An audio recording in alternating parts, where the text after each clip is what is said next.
Hi, everybody. I'm George, and this is the Best Little Horror House in Philly, the show where we talk about the best horror movie ever made. According to our guest, at least. And today's guest is the honored first guest of We Heard About Pluto, and my pal to boot.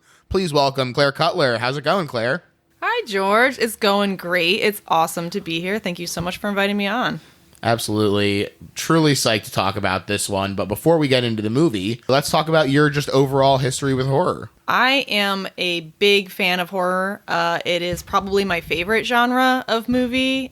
I am a sucker for a creature feature. I love a haunt. I know you're not a big haunted house guy. But I do love creature features, so yeah, you got me with that one at least. You're not into the ghosts as much as I am. I'm all about the ghosts and the haunted and the hauntings. Yeah, I've went ever since I was young.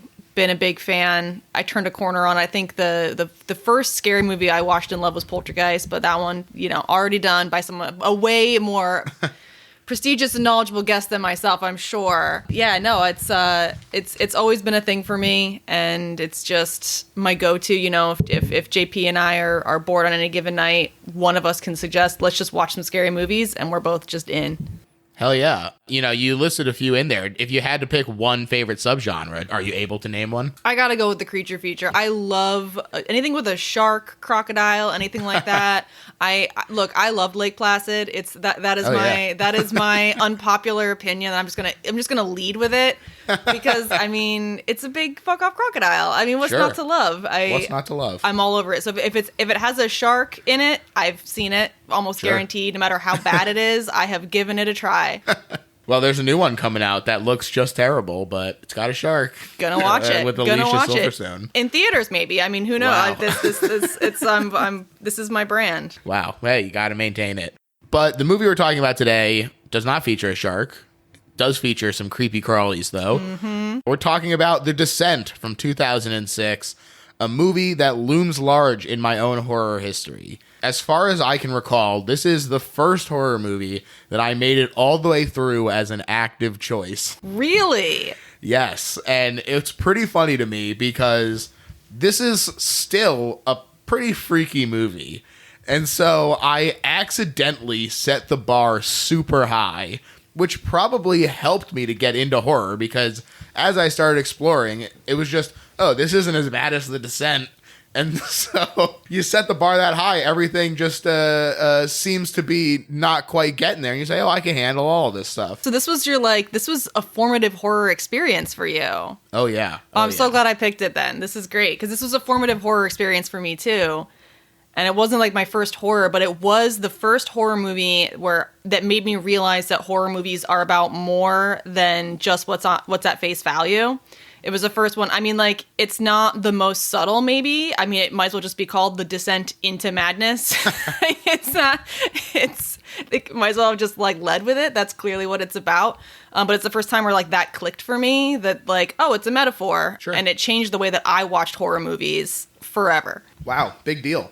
It's also, I don't have anywhere else to put this, so I'm just going to say it right away. It's got a great poster. Direct allusion to Dali's skull illusion. And it's just great. It really catches the eye. Very fun. It's cool. It's distinct. It is. It is cool. It's funny because I feel like the movie itself is pretty referential and the poster is referential too, but it's not doing it it's doing it in a way that is an homage rather than kind of ripping it off. Yeah, definitely. Directed by Neil Marshall, who also directed the 2002 movie Dog Soldiers, which people liked, and I watched that the other day. Oh man, how is it? I was reading a little bit about the movie to prepare for this, because I don't want to come here and seem like an idiot that doesn't know anything, which I am.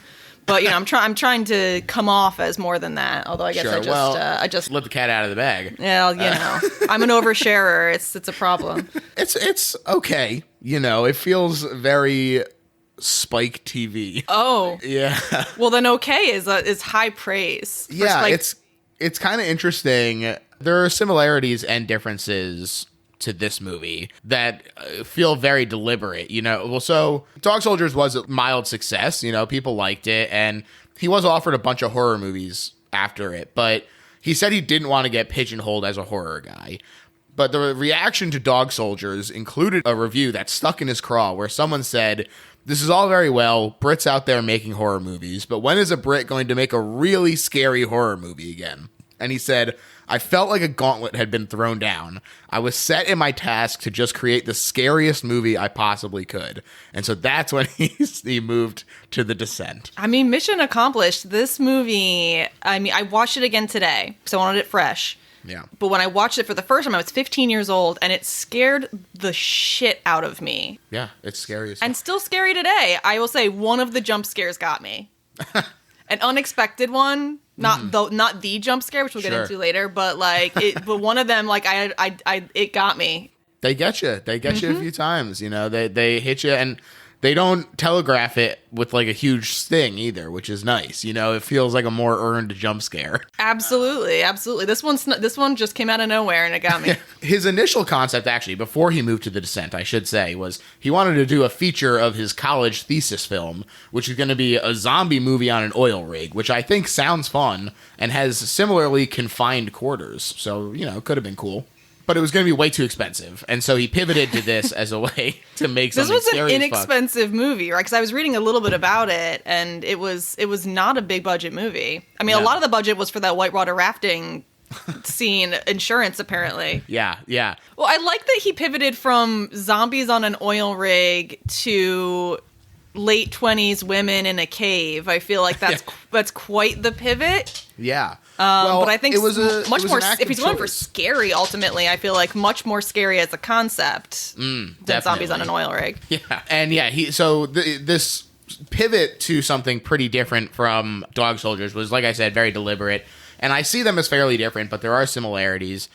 Most significantly, the difference is Dog Soldiers follows a group of realistically misogynistic male soldiers, and The Descent kills the only male character in just under 4 minutes, and then follows a group of women that he specifically consulted women about to make them sound and act more realistically. Yes, it's one of the things that I love the most about this movie is that all of the women feel like real women. They're all, even like the really shitty one, they're all like strong, tough, resilient women, and I think they're represented really well.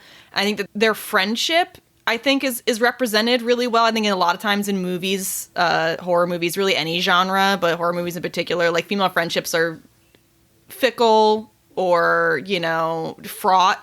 And of course there is a very fraught relationship in this movie between two of the characters, but for the most part, I feel like there's a lot of not. Yes, for real. But there's a lot of like not leaving each other behind, and I feel like the relationships feel very real in a way that I think is good work and progressive for its time, especially. Yeah, and I found this quote as well where he talks about how one of these women who he consulted was actually Emma Cleesby from Dog Soldiers, who told him, "Women say what they feel, not what they think primarily. Not as a rule, but think of it from that point of view. Feeling versus just thinking." And he said, "I thought, that's really interesting." She also felt, this is still part of the quote, though he didn't consciously intend this, that the journey through the cave is representative of a female body, and each of the chambers is a different part. The stomach chamber, the lung chamber, and then the menstrual chamber with the blood. And you have all these white guys crawling around inside this body.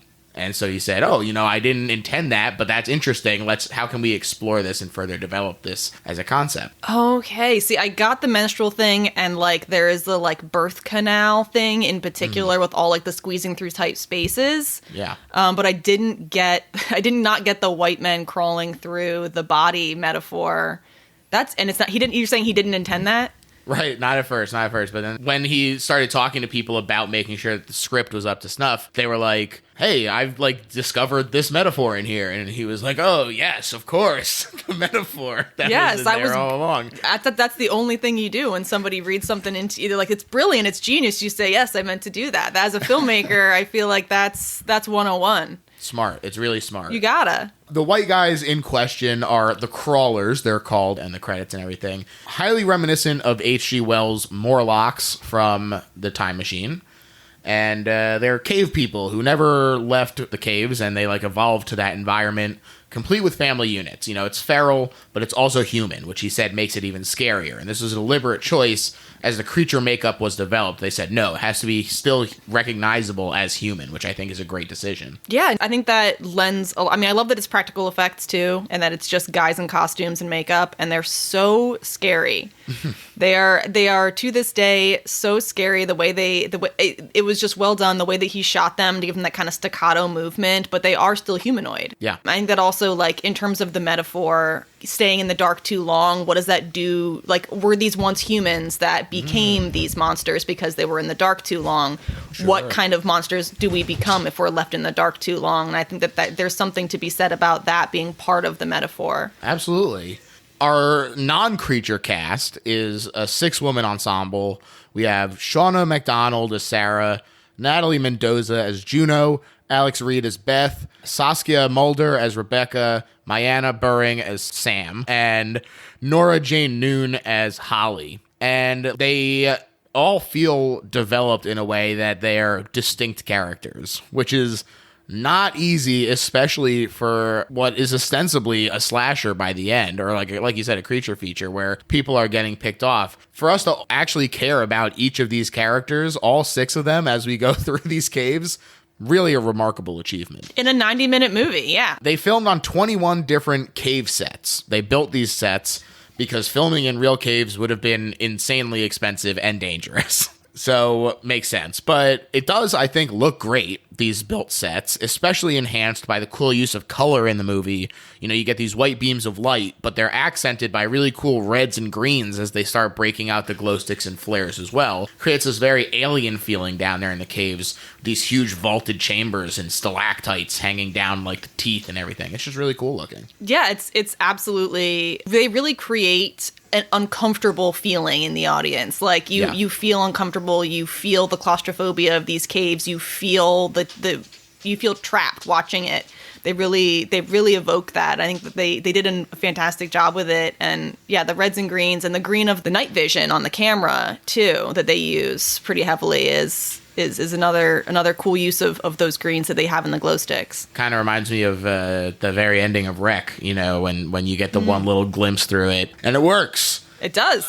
It has a budget, like you said, it wasn't a huge budget, £3.5 million, which, accounting for both conversion and inflation, is just about $7.6 million today was the budget. And it made $57 million, which is $81.4 million today. So just under 11 times its budget as a return. That's awesome. I did not realize it was that successful. I know that, you know, I watched it the year it came out. I didn't watch it in theaters though. And I feel like I do feel like it did like pop up in an era where we weren't, like, the early aughts is not a great, that like 2010 is not a fantastic era for horror necessarily. There were some good ones in there, but I feel like the ones that were commercial successes were hit and miss. Sure. Especially, you know, a lot of them were kind of more studio endeavors as opposed to something like this, which definitely feels, you know, it is low budget and you can feel it, I think. It doesn't feel like this huge extravagant movie.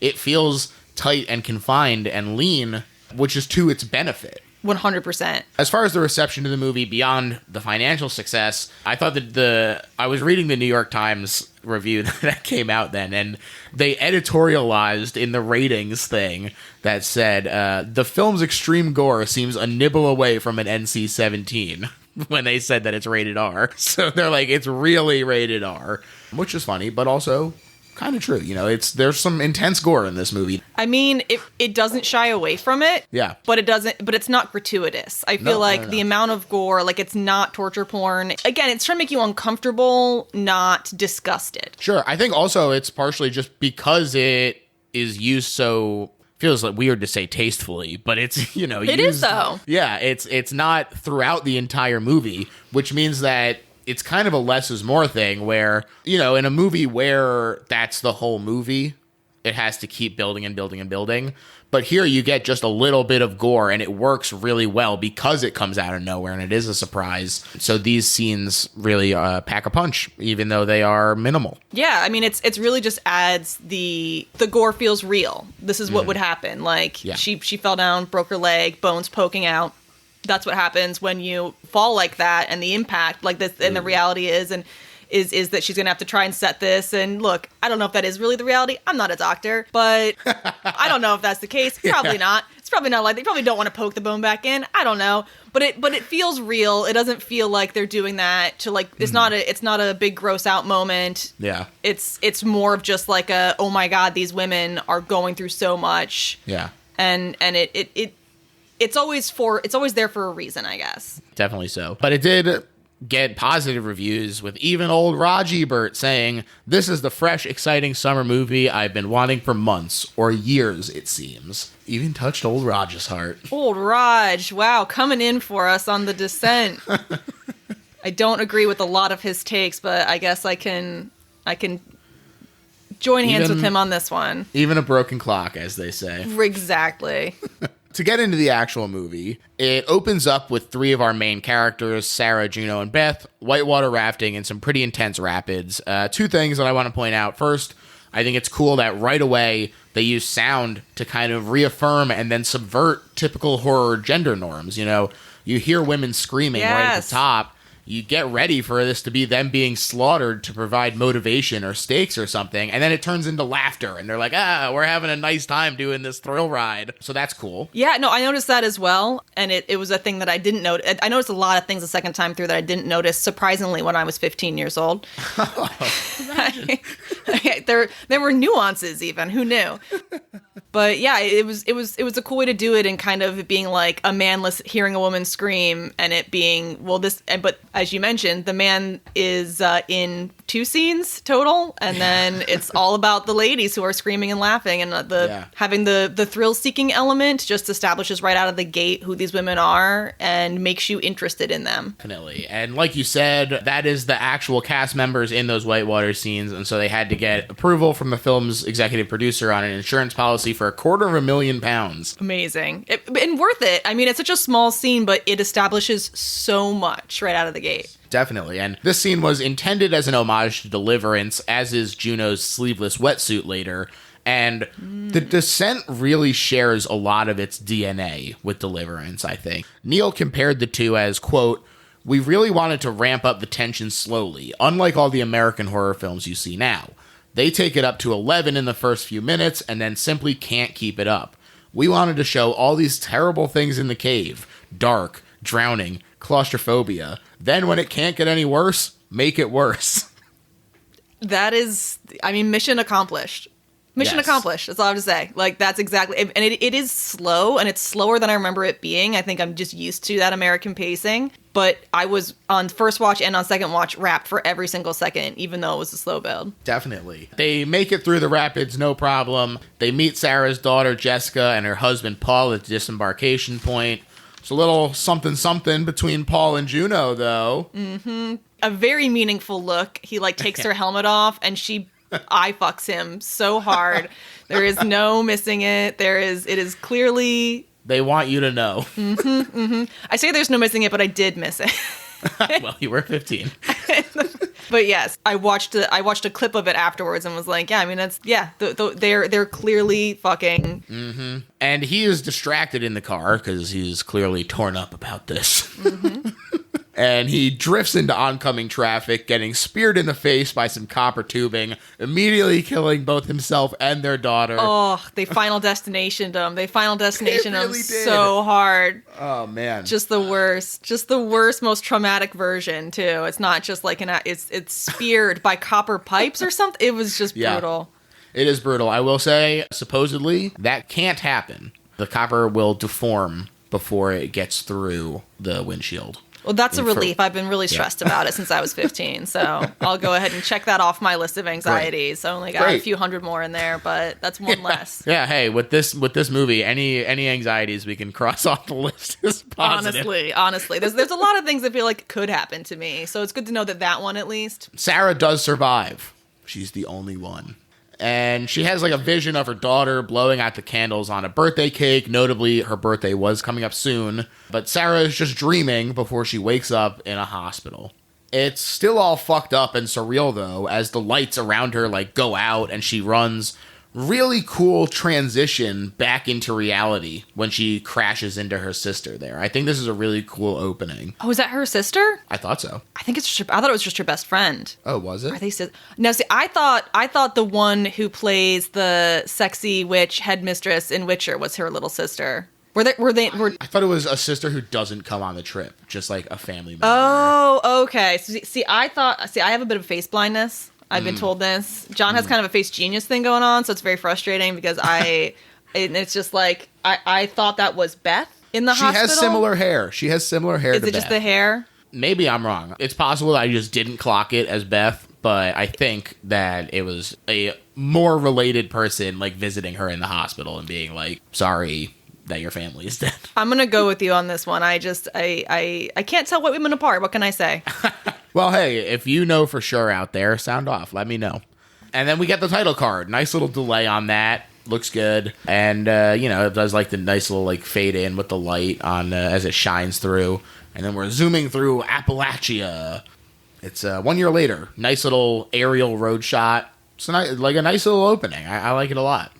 Another little Deliverance nod as well with the banjo on the radio, though it gets changed quickly as we see Sarah being driven out to the middle of nowhere in a cabin by Beth, where she's greeted by Juno and the rest of the gang, who includes Sam, who's studying to be a doctor, Becca, who is Sam's sister, and Holly, who's new to the friend group by way of Juno. You have a bead on the relationships between these women in a way that I did not. I literally wrote down everybody's name and and distinguishing characteristics so that I would be able to talk about them by name and not just kind of dilute them to their main, be like, yeah, the blonde one, but not the other blonde one, the one maybe has a drinking problem, it's unclear. So I wrote down the names, but I did not get the sisters. Hopefully we'll keep track of everyone. But it is 6 people who are very active throughout the entire movie. So, sometimes hard to keep track of the juggling. It's a lot of juggling. The cabin is creepy as hell to start with. Not only deer skulls hung up, but also like a scary jack-o'-lantern face cut out of metal. I mean, have you stayed at many cabins? They're all like that. Yeah, they are. That's just run of the mill. It's scary. Yeah. Cabins are a scary place. You just look up Appalachia on Airbnb and you're going to see just cabins like this left, right, and center. That exact metal cutout jack-o'-lantern. Yeah, absolutely. Absolutely. This was actually...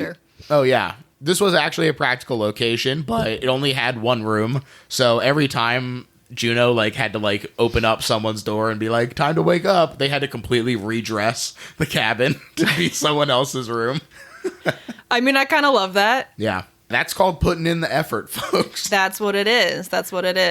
Putting in the effort and not the money. And it shows, you really feel it. Outside, Holly is being asked about the caverns they're going to. And I think her answer is so funny because she's like, that's not adventure, it's for tourists. Might as well have handrails and a fucking gift shop. And she says this because she saw it in a book. And it's just so funny to me how many people, how many people form their opinions without actually experiencing the thing and then speak with such authority about it. It was just a very amusing moment, I thought. That really speaks to who that character is. Yeah, absolutely. I mean, I think they make her the least likable from the outset. So you're kind of set up to be like, this is the first one who's going to die for sure. She's new, first of all. She's not part of the core group. And second of all, she's reckless and brash and abrasive in this way. And a lot of this commentary that I'm going to have is me not knowing enough about spelunking to speak on what I'm speaking on. But it does seem ludicrous that she's talking about a cave being touristy. I mean, I've been to a touristy cave, and we went down in an elevator and walked through with the guide. So I don't know. That to me is a touristy cave. She's just that cool. She's just that cool. Not dangerous enough for her, but she is in luck. Yeah, she sure is. Sarah is still having nightmares about the accident and dreams about her own head getting speared before jolting awake. Very funny to me that they pull this spear through the face trick twice. They got us twice. They doubled down on it, and it was good. Yeah, really made me laugh. But Juno wakes them all up bright and early for a 7 a.m. departure. I like that we get a little more characterization from each person as we see how they all react to this. I think it's a really cool kind of show don't tell moment. And the only one who's awake without being roused is Sarah, who is still looking rattled and taking anti-anxiety medication now. Yes. We assume it's anti-anxiety or antipsychotics, depending on what your take on the movie is, or maybe she's a drug addict. I mean, who's to say? Really, we don't know. I think it's probably some medication to help her with her anxiety, depression, what have you. Right. And there was a moment the night prior that I missed, and then I saw I looked up the alternate ending, and in the video of the alternate ending, this was touched on, that the girls are outside and Sarah goes inside and she's like, says something about, better keep me safe or something out there, and Juno says, when have I ever let you down? And one of the other girls goes up to her and says, once. And like walks off. And I completely missed it when I watched it. Yeah. But that's another, because I was talking to JP about it, and he was like, well, it seems like the other girls might know. And I'm like, well, at least one of the other girls seemed to know, because she gave a very significant once. Yeah, I think Beth knew already. Beth for sure knew. Yeah. But this was one of the other ones. I think it was Rebecca. Wow. Totally missed that. I did what too. a nice little touch. Good job, JP. Still contributing. Love that. he's in there playing Pokemon and wishing us well. Sarah puts on a brave face, though, as she goes on to face the world, and they all take a group photo, which fades to black and white. Cool looking transition, but also kind of funny that it like becomes a true crime photo right there. I mean, it is such a dated technique, really, but I loved it still. It was funny, yeah, I liked it still too. That's like one of the like time capsule things where it's like harmless and ages the movie in a fun way for me. I completely agree. Holly is still griping about their plans. Borum, more like boredom caves. That's a classic Georgism. Love it. I love it. I mean, I'm starting to get into Holly at this point. I'm like, all right, she's fun. Yeah. She's funny. She's got the puns. She's bringing something to the team. I hope she doesn't die first at this point. Wow. That's how you know. That's all it takes. You gotta get some good puns in there, and you're good to go with the group. But Sarah's playing fast and loose with driving safety on the dirt roads. Really, really, just the first indication we have that she is a little unhinged and not okay reckless to be going on this trip right now. I mean, it's also, I think, the 1-year anniversary of the death of her husband and daughter, and this is it's an insane, wild choice to be like, well, this is my time to come back out and go spelunking.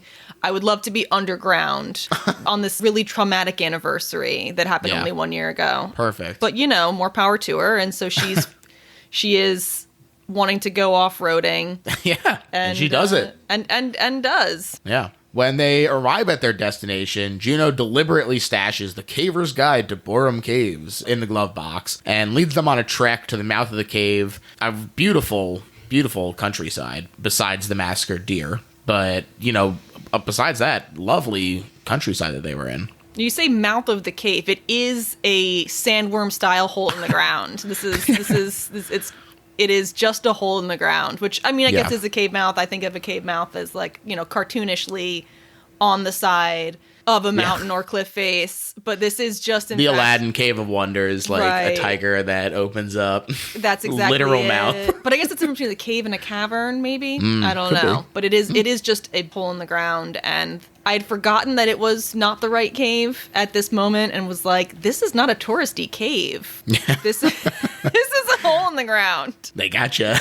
Which you think the other experienced spelunkers might also be like, I don't think this is the cavern we're meant to be at, but I don't know. Well, I guess they all trusted Juno, and more fools them. Well, yes, absolutely. I mean, we learned that. You know who else trusted Juno? Sarah. Mm-hmm. Slept with her husband. Big rip. Mm-hmm. Yeah, it's a scary looking hole, too, that they descend into. But the actual shot with, like, the light filtering down next to Juno as she descends is spectacular. Oh, it's gorgeous. It's gorgeous. I feel like Juno is stunning. She's beautiful as much as she is horrible as a person. As a human being, no. But, wood still, because... Problematic wood. It's very problematic wood for me. Her outfit with the sleeveless. Sure. She's embodying 70s Burt Reynolds, who was famously a sex pot. How can you blame Paul? I think it's that. I think when a woman brings Burt Reynolds energy, that's my Achilles heel, and I never even knew it. It's the perfect Venn diagram. Oh, it is exactly. That's where my bi identity just intersects right there. The nexus of all of everything that I'm literally looking for sexually. Wow. Figured it out. But yeah, that scene is beautiful. I feel like she is consistently in just insanely cool and beautiful lighting throughout. Yeah, it's really cool. Holly goes out of order and way too quick, and you're just like, oh, she's going to be trouble. In case you didn't get it already, Holly is trouble. Sarah also finds bloody fingerprints on the wall. Scary already. And then she's attacked by a dang swarm of bats. Yeah, the bats. The bat jump scare. That's not the one that got me, fortunately. But yeah, it's a classic. It's a classic. You got to have it. There's got to be some kind of animal fake out.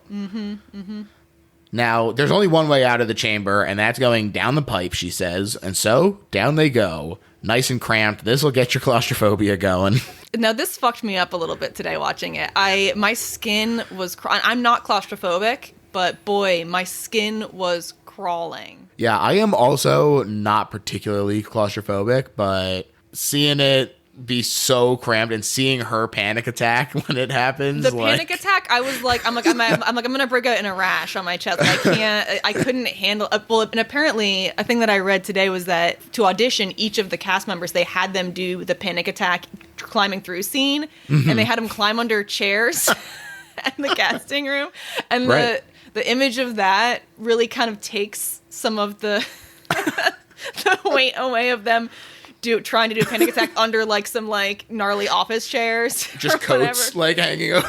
Right. Give me your hand. They're like fluorescent people lights. in chairs behind a desk being like, taking notes as you freak out. I just love it. I love that so much. But the panic attack felt very real and was very upsetting to me. Definitely. That is a little further down the road, actually. I jumped ahead to talk about that. But my bad. No. I jumped ahead. They all do finally enter this next chamber. They light it with a flare. We get another cool shot of them like scattered around the room while it's all lit and red, and they're all just kind of poking around. I'm like, this is fun. I like that, like you said, it is slow, but I like that they take the time to let them just be like exploring the cave. I think it makes it feel real. Like the terror of exploring a cave. Mm-hmm. I think they take their time with it and let it settle in. Yeah. In a way that lends itself to the future scares that we get out of it. Exactly. I think that it really does. The pacing of this feels like the caving is going to be the whole movie. Yes. And so when we have the sort of dynamic shift, and that gets tacked on, it really feels like we're already neck deep in trouble when the thing already happened. So right. They break for lunch, and Sarah's kind of zonked out, and Juno quietly and tearfully apologizes to her for not sticking around longer after the accident. And, it's kind of interesting because it seems like the tears are because she's sad about being a bad friend, but as we're able to surmise from the heat at the beginning, at this point, that's the only clue that we have, really, plus the once thing that you mentioned, which I didn't catch. So I was only working off the heat, and now we know what happens. So we know that she is sleeping with Paul. And it raises this interesting question of like, is she sad here because she's also still mourning Mark? This is also the 1-year anniversary of the death of her boyfriend. And how much of that has played into the rest of the reckless behavior that we see from Juno, especially if she's not able to mourn publicly. As bad as things are for Sarah, at least she's able to express her grief. Juno has to keep it all bottled up. Yeah, well, she's got like that displaced grief. I mean, I didn't know you were such a Juno stan. Team Juno over here. I for one feel for Sarah, but it's all takes welcome, I guess. But yeah, no. I know. I hear what you're saying exactly. We're like and we don't know until the necklace that what they had was more than just they were having sex. Like we suspect. Yeah. From the steamy look and the little comment there. But apparently, there's another thing I saw in the YouTube video I watched, in the scene where she runs into the arms of her sister / Beth, whoever that is, Juno is in the background and is like falling apart and just turns and walks away. And I missed that completely. Gosh. Wow. So classic Juno. Yep. Look, here's my thing. I had this initially scheduled for much later in the conversation, but I'm just going to bring it up now because it's coming up naturally. You can tell how naturally it's coming up because I'm making this big run up to talking about That's what it is. It's the most natural transition. I mean, you should work for the Friendsman with these natural transitions you have here. The segues, I mean. They're perfect.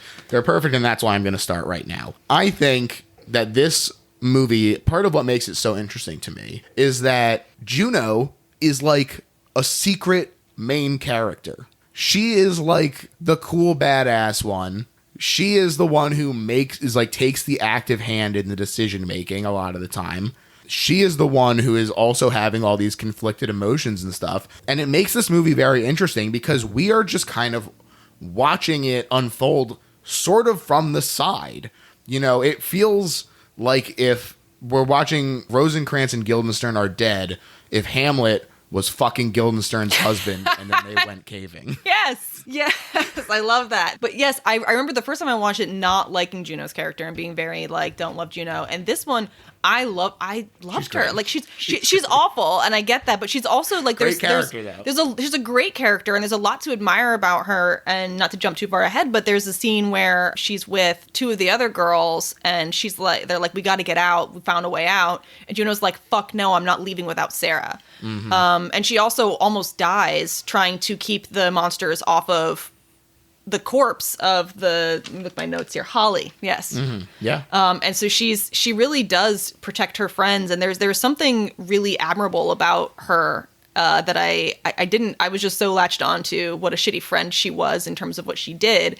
But she's really strong and powerful in this movie and is absolutely sort of stealing the spotlight from Sarah at times. Yeah. Or intentionally. Yeah, she's really cool. Really interesting character, really interesting dynamic. I think that because we sort of see the festering of this grudge, that's why we our focus, we're seeing the story through Sarah's eyes, but it still really all hinges on Juno. Every decision that she makes, every reaction that she has is filtered through Juno. So just a really kind of interesting dynamic for a movie.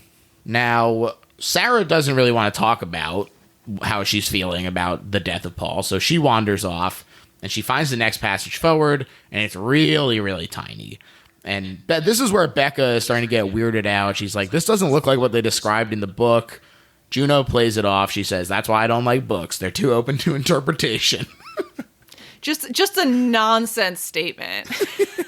It's like, what does that I was mean? so confused because I did not remember that they were in the wrong cave. And I'm like, I rewound it to watch it again and was like, was there some hidden meaning there? I don't know what that means. Well, Holly crawls through first and the rest follow suit. But this is where Sarah gets stuck and she has this panic attack. Beth is the one who goes back for her and helps her steady. But the tunnel starts to collapse and they barely make it out. They're forced to leave the rope bag behind. And yeah, no wonder why this was one of the audition scenes. Yeah, it's just awful to watch in the best possible way. Yeah. And again, Sarah retreats to her happy place of her daughter's birthday, but this time it's just for seconds before she's being slapped awake by her friends. They made it! And there should be 2 other ways in and out of this cave system, right, Juno? Right, Juno? And they're coming for us. They're gonna find us because you called the flight plan in, right, Juno? Yeah. I can't remember what it is, but they alerted the authorities they were going to be here. So if they don't return by this time, they will come looking for them. And I'm sure they did and spent a long time searching that other cave.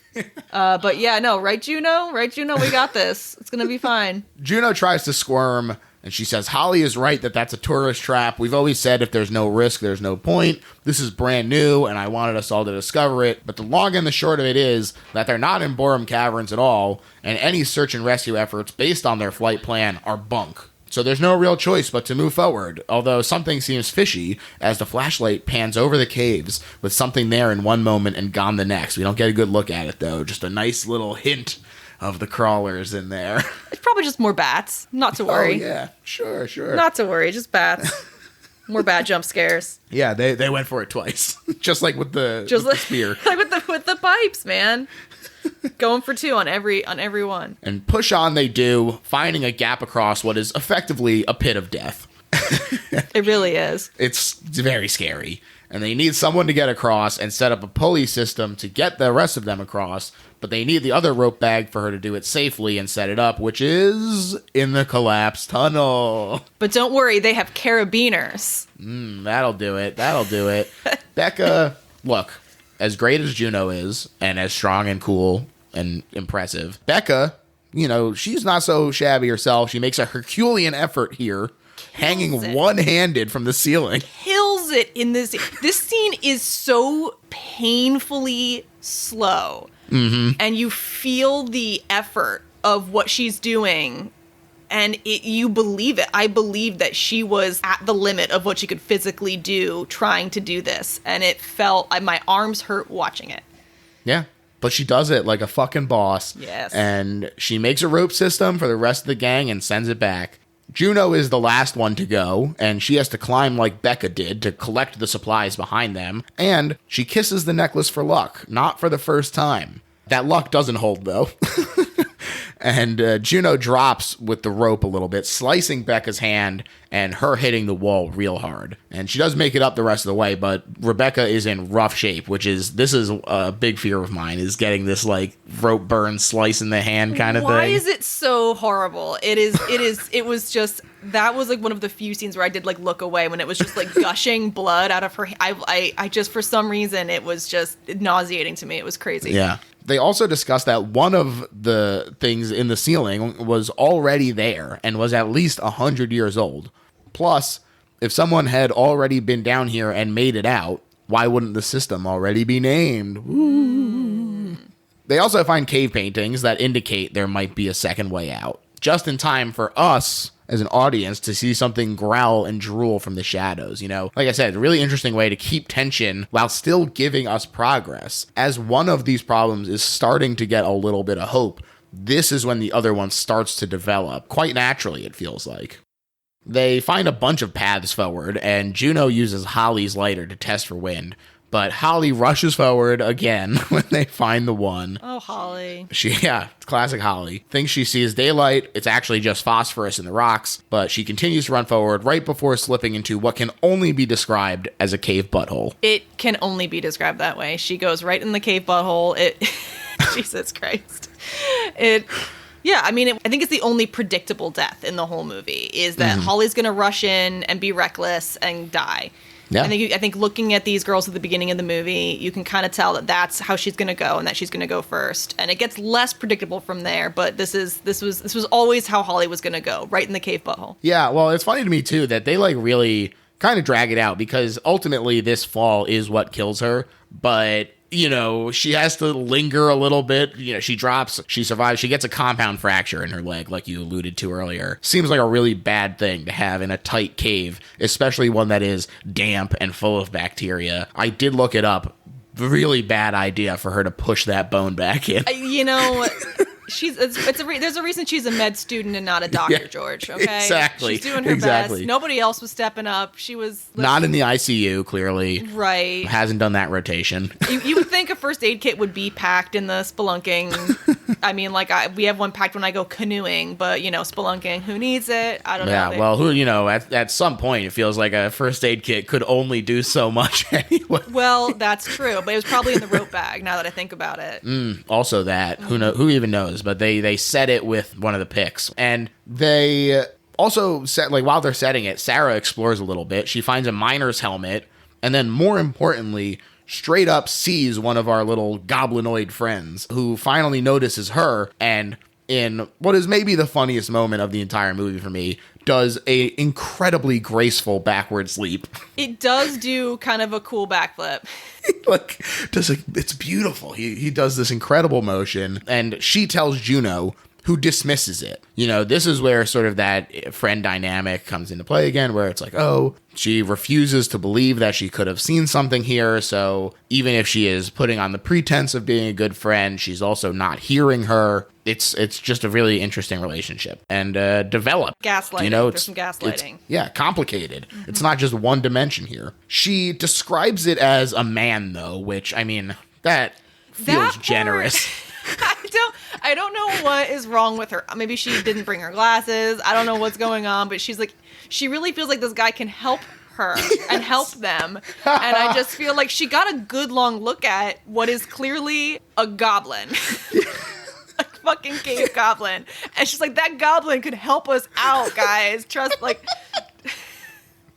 I found salvation. She's not worried. She's excited that they have company down here of this nice white naked gentleman with the weird eyes.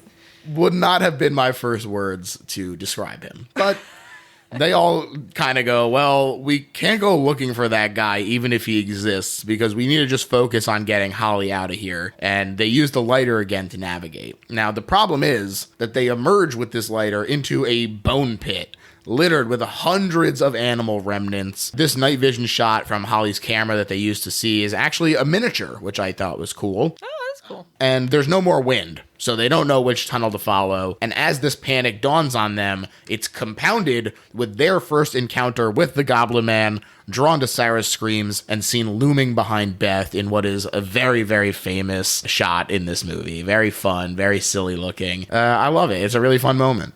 It's a great moment. It's iconic for a reason. It's fantastic. It scared the bejesus out of me the first time I saw it. This time I really knew it was coming. It did not scare me, but it was exciting to see again anyway. Definitely. And this is their actual first glimpse of the Goblin, in real life too. They kept the performer separate from the rest of the cast until that moment, turning off the lights to bring him in and everything, and it works because the panic feels real as it scampers up the ceiling.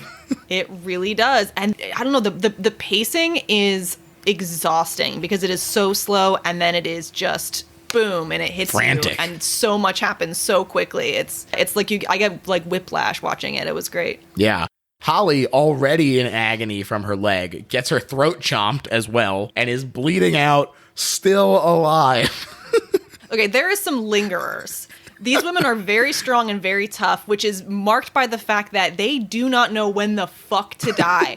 The things that happen to them that they live through for these moments it's absolutely preposterous. But yes, we have Holly and her eye with her throat ripped out, laying on the ground. Her eye dilates. Yeah. When Juno Not jumps quite on dead. her and puts the flashlight on, and I'm like, that bitch is still alive. Oh my god. Juno does try and drag her away, and I really love sort of that feralness of the Goblin. He comes out and he like smacks into Juno and tries to pull Holly the other way to like try and protect its food, you know? Feels very much like an animal movement that he does here. Very animal. And also I think a great scene for Juno, who she deceived them all into going into a dangerous cave system, including her traumatized, grieving friend on the anniversary of her trauma is like, you know what would be fun is if I trick her into going into a very dangerous cave system. I'll name it after you, ?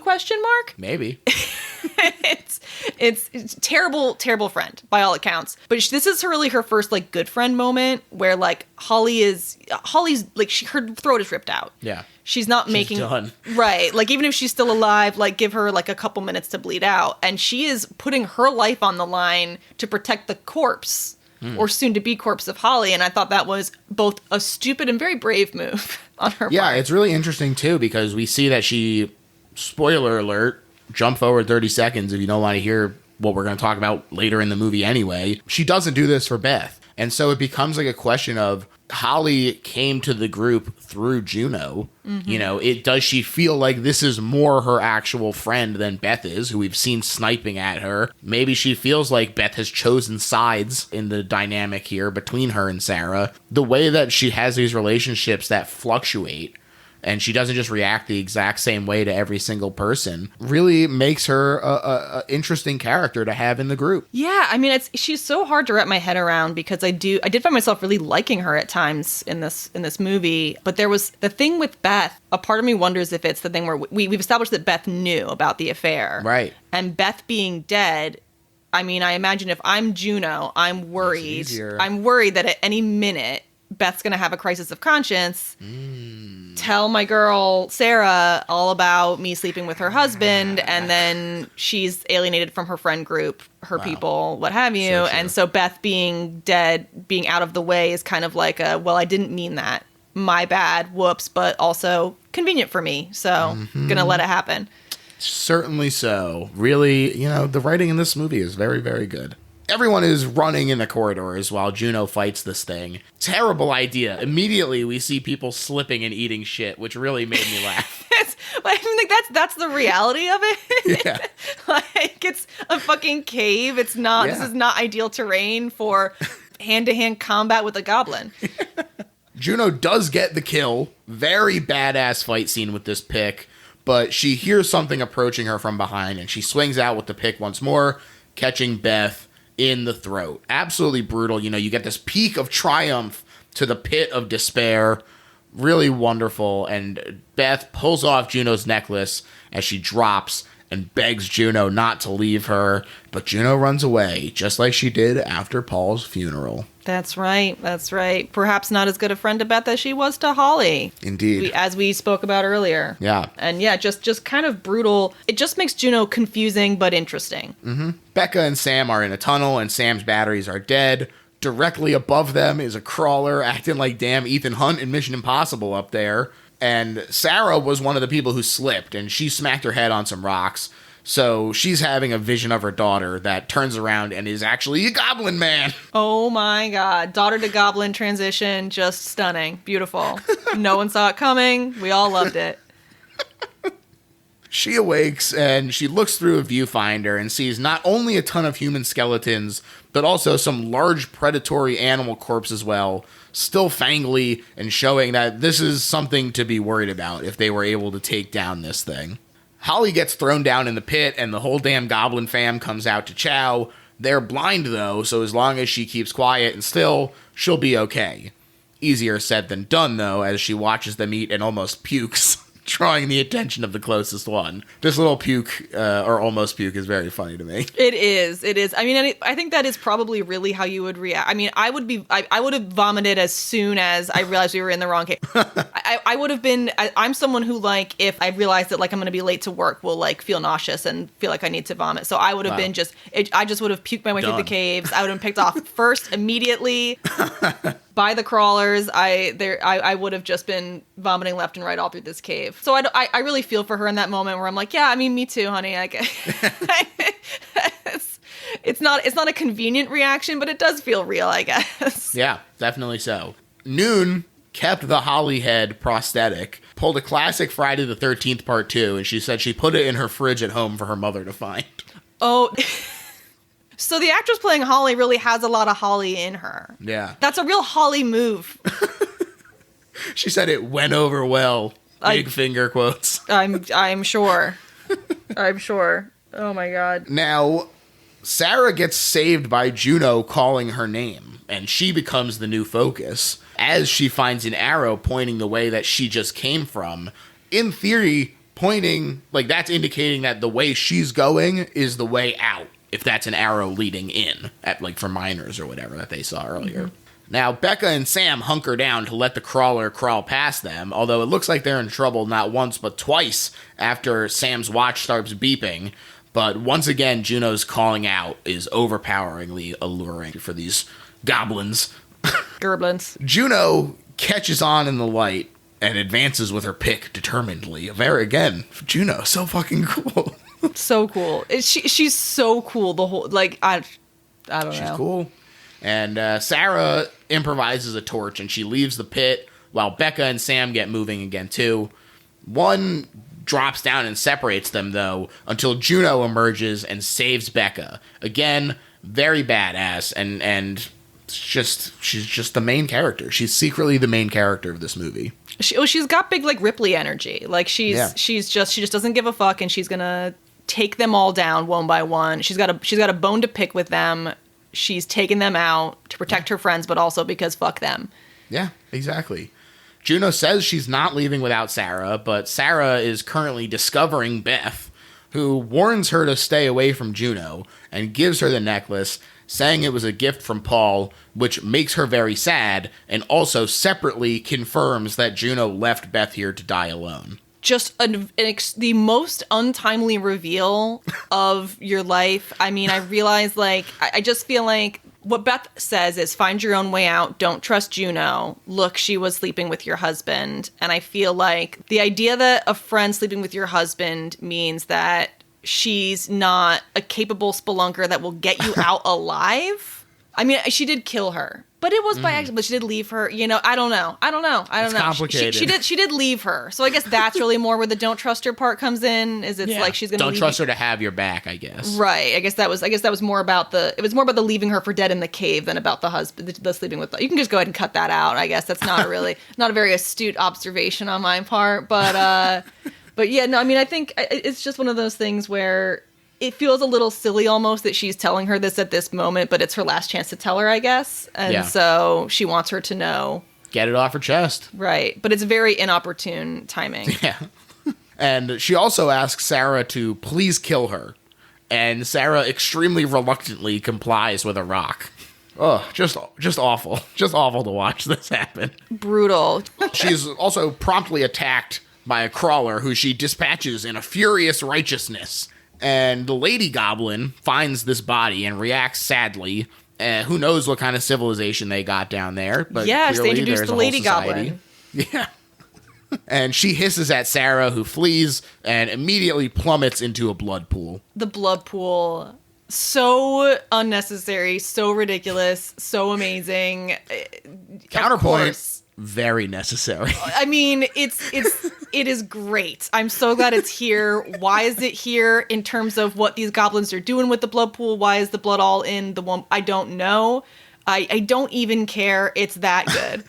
They've just all seen Apocalypse Now, and they all want to do the Colonel Kurtz thing. Yes, they were like, "What if Apocalypse Now, but also Carrie?" And it's all a menstrual metaphor apparently. So right, and she's attacked by the crawler again, barely holding her off until she can grab an antler and stab it in the eye. And like you said, she looks extremely Carrie-esque here, reaching for the torch, but she has to freeze when another emerges and stands directly on her, dripping bile. Just gratuitous in the best way. The bile was so it felt like it didn't even feel like bile. It felt like gobs of snot.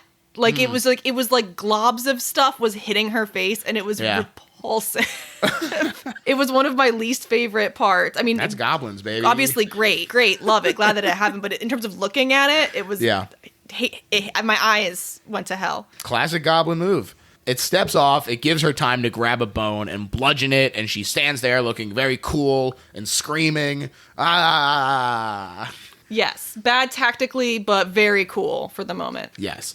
I also thought it was really interesting that there's a cool cut here where her screaming, when it cuts to the next group of Sam and Becca, they are hearing the screaming of the goblins. So there's a cool match cut there that I like a lot. Oh, I thought they were hearing her scream. Well, it sounds more like theirs too. I think that's why they say oh, she's fucked. Let's get out of here. They heard the scream, and then she started laughing. It turns out she was just whitewater rafting. Exactly. It was a misdirect once again. Wow. They're hitting everything twice. Mm-hmm. Every single thing happens. You love a callback. Yes, exactly. And Sam says, fuck Sarah, Juno, let's go. They're swarmed by crawlers. A really cool shot that rotates. It was just really fun. That was a great scene. But she doesn't have enough rope. And also there's a damn crawler waiting for her there up top. I have such love for Sam, and she's clearly representing innocence, right? And Sarah feels very protective of her, and she's this med student with her whole life ahead of her. You just want her to make it out, and it... Not gonna happen. She doesn't. Spoiler alert, she does not. No, she doesn't. It rips her throat out, but she does manage to grab it and take it with her with a knife. That's fun. Or does she? Wow, very good point. Or does she? Unfortunately, Becca is grabbed from behind and disemboweled, so Juno takes the blind leap into the water, and turns out, no, she didn't. Because there's the guy. Sorry.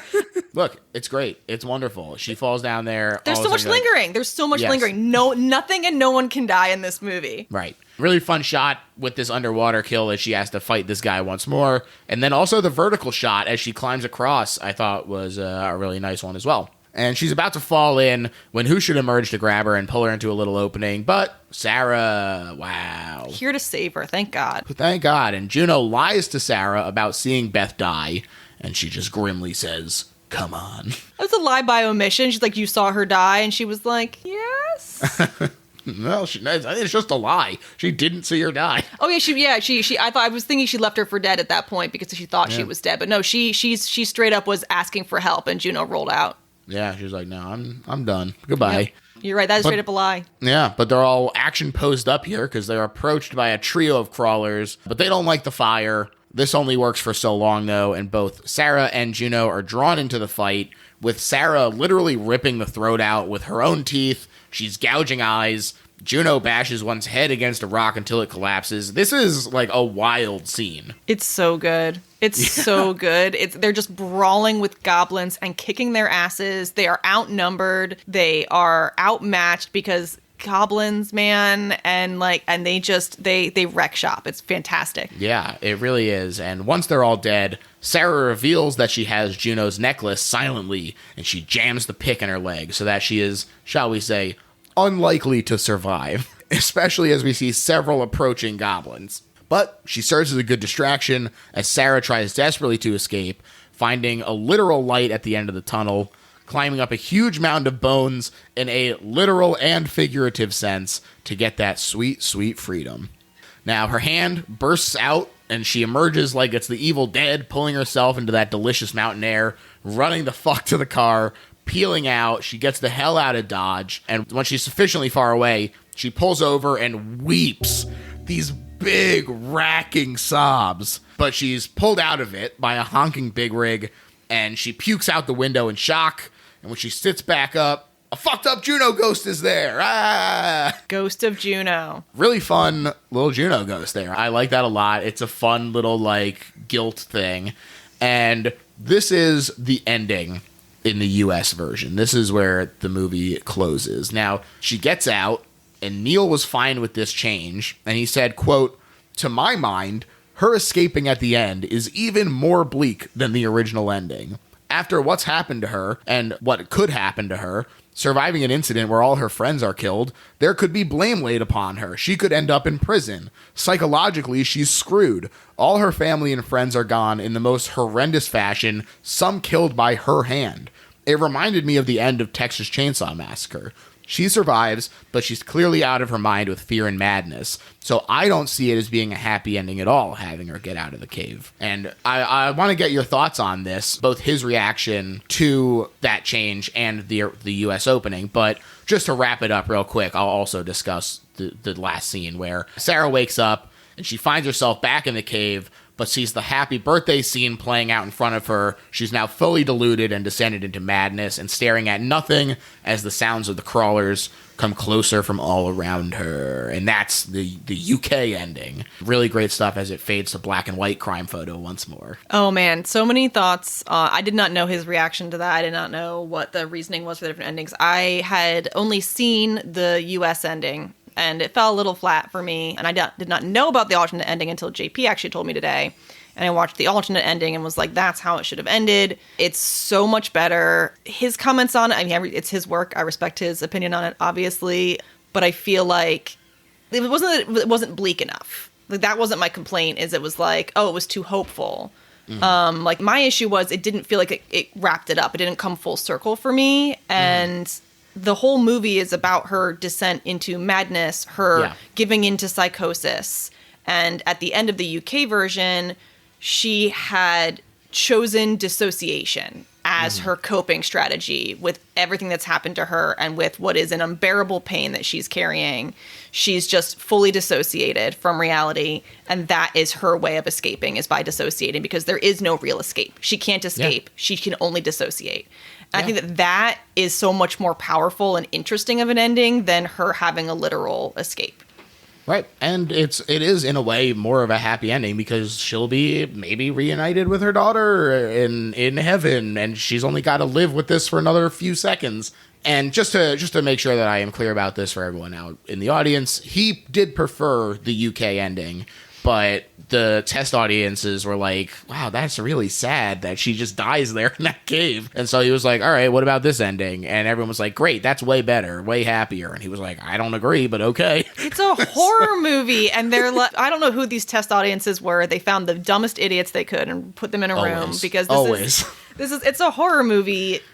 If you're looking for a happy ending, find a different genre. Yeah, well, he specifically, in this same interview where he was talking about how he felt about the change, he said that he feels like in order for a horror movie to truly be great, you can't have a happy ending, because that light of hope makes it not as horrific. And so to close on that, he feels like is kind of refusing to commit, which I think they really commit in the UK ending. And it really, like you said, serves the movie very well. Yeah, it's just so much better. It's just so much better. I mean, he probably can't come out and say, I hate the American ending. Like, that would probably be, I don't know if that would be kosher for him to do. But yeah, I just feel like I wish I had watched the UK ending the first time through, because it made a movie that I already think is great, already in my top 10 favorite horror movies of all time, even better. Well, what another perfect segue. Here we go. One done by yourself. We have now reached the point of the episode, Claire, where we sum up why this is not just a good horror movie, but is in fact the best horror movie ever made. And I'm going to let you start. Oh man, this is okay. All right. I think that for its time especially, and no, it's not that old, but it was, it was 2005, I believe. Can almost vote. Yes. And okay, that messes me up now. I feel old. For its time, I feel like it subverted a lot of expectations of the genre. I feel like it was part of a suite of movies that came out in that era that kind of reinvigorated horror as a prominent genre, as a critically acclaimed genre. I feel like it did so many things well. I feel like the women were represented so well in it. It has everything you could want. It is fucking scary. And it is not just that it has scary monsters. The cave is scary. The claustrophobia is scary. It will viscerally make your skin crawl, which is a hard thing to do. And at the same time, you are so invested in every single one of these characters that when each one of them dies, it really is emotional. I feel like it makes you run the gamut of emotions that is the exact gamut that horror movies are meant to do. You feel invested, you feel scared, you feel uncomfortable, you feel sad, you feel hopeless. Like, all of those things are just captured so well in this movie, and it just does everything perfectly.